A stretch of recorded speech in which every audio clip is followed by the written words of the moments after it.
¿Cómo es que un país entero decide repensarse a sí mismo? Hoy vamos a meternos de lleno en la increíble historia de Ecuador, un país que pasó de la idea de una sola nación, un solo pueblo, a reconocer oficialmente que dentro de sus fronteras viven muchas naciones distintas. Es literalmente una revolución de identidad que cambió su mapa social y político para siempre. Y todo arranca con voces como esta. Yo soy el hombre de hacha y machete. Miren, este verso no es solo poesía, es toda una declaración de principios, la de una identidad regional muy fuerte, la de la gente de la costa, que se va a volver una pieza clave en esta historia. Es ese sentimiento de pertenencia que pronto iba a chocar con la idea de una sola ecuatorianidad. Bien, esta es la ruta que vamos a seguir. Veremos cómo se construyó el mito de la nación mestiza y cómo se vino abajo. Cómo surgieron nuevos actores que cambiaron el juego político y cómo todo esto llevó a una nueva constitución y, claro, a nuevos conflictos. Para entender esta revolución, primero hay que ir a la base, a la idea que dominó Ecuador durante casi todo el siglo XX, el famoso concepto del mestizaje. Ojo, que el mestizaje no era simplemente reconocer que la gente tenía raíces mixtas. No, fue un proyecto de Estado con todas las letras. Una herramienta poderosísima para asimilar culturalmente a todos. La meta era crear un solo tipo de ecuatoriano, unificado, homogéneo. Y para que se entienda la crudeza de esta idea, escuchen esta cita de la época. Es que lo deja clarísimo. Todos nos volvemos blancos cuando aceptamos los objetivos de la cultura nacional. En el fondo, era una ideología de exclusión con un disfraz de inclusión. Para ser parte de la nación, había que renunciar a la propia identidad y adoptar la cultura dominante. Así de simple. Pero claro, esta idea de un solo Ecuador no iba a durar para siempre. Iba a enfrentar un desafío súper potente y muy organizado que venía, precisamente, de los pueblos que buscaba absorber. Y como se ve aquí, este desafío no surgió de la nada. Fue el resultado de años y años de organización. En el 86 se forma la CONAI, que logra unir a un montón de grupos. Para 1990, el primer levantamiento nacional paraliza al país. Ya para el 96 tienen su propio brazo político, Pachakutik, y entran al juego electoral. Y en el 98 consiguen su primer gran triunfo, un cambio clave en la Constitución. Fue una escalada estratégica que ya era imposible de ignorar. Y aquí está la clave de todo el asunto. Su objetivo no era ser asimilados, no querían que los metieran en ese molde único. La demanda era mucho más profunda. Querían ser reconocidos como nacionalidades, es decir, como pueblos distintos, con sus propias estructuras, sus territorios y sus derechos colectivos.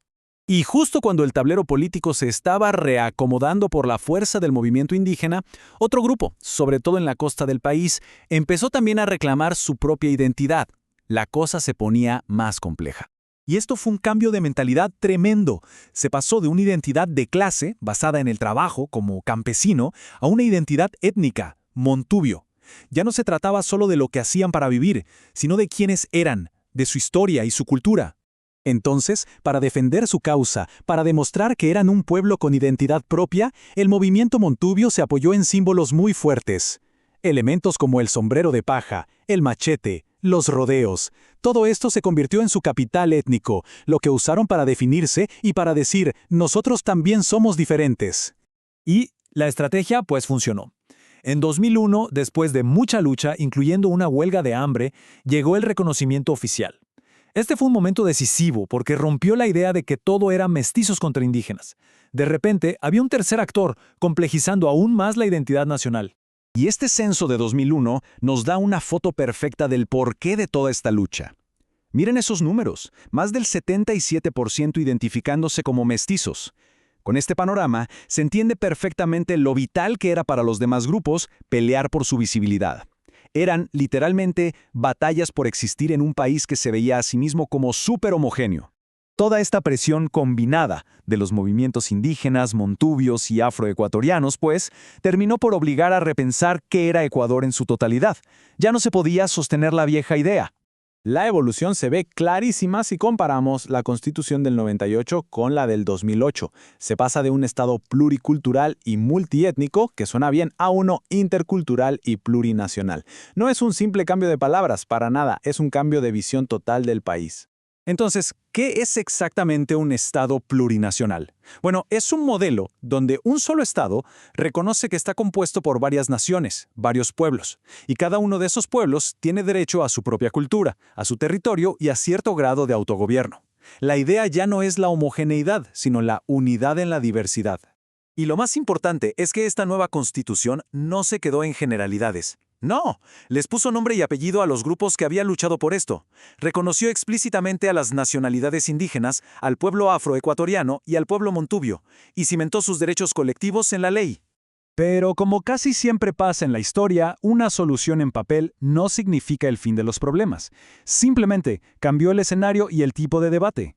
Y aquí llegamos al corazón del conflicto actual, lo que muchos llaman un doble discurso. Por un lado, una constitución súper avanzada que habla de plurinacionalidad, de derechos de la naturaleza y del buen vivir. Pero por otro, un modelo económico que sigue dependiendo de sacar petróleo y minerales muchas veces de los territorios de esos mismos pueblos recién reconocidos. Y esta tensión no es algo abstracto, ¿eh? Se viven conflictos muy reales. Por ejemplo, todo el debate sobre si explotar o no el petróleo del Parque Yasuní, una de las zonas más biodiversas del planeta, o las protestas masivas contra leyes de minería que según las comunidades se hicieron sin consultarlas. La lucha por la identidad se transformó en una lucha por el territorio y los recursos. Y todo esto nos deja con la gran pregunta, la que todavía no tiene una respuesta clara. ¿Cómo hace un país para mantener su unidad y al mismo tiempo respetar los derechos de todos los pueblos que lo componen? Sobre todo cuando en los territorios de esos pueblos hay recursos naturales que todo el país considera vitales. Es el gran desafío que nos deja la historia de Ecuador.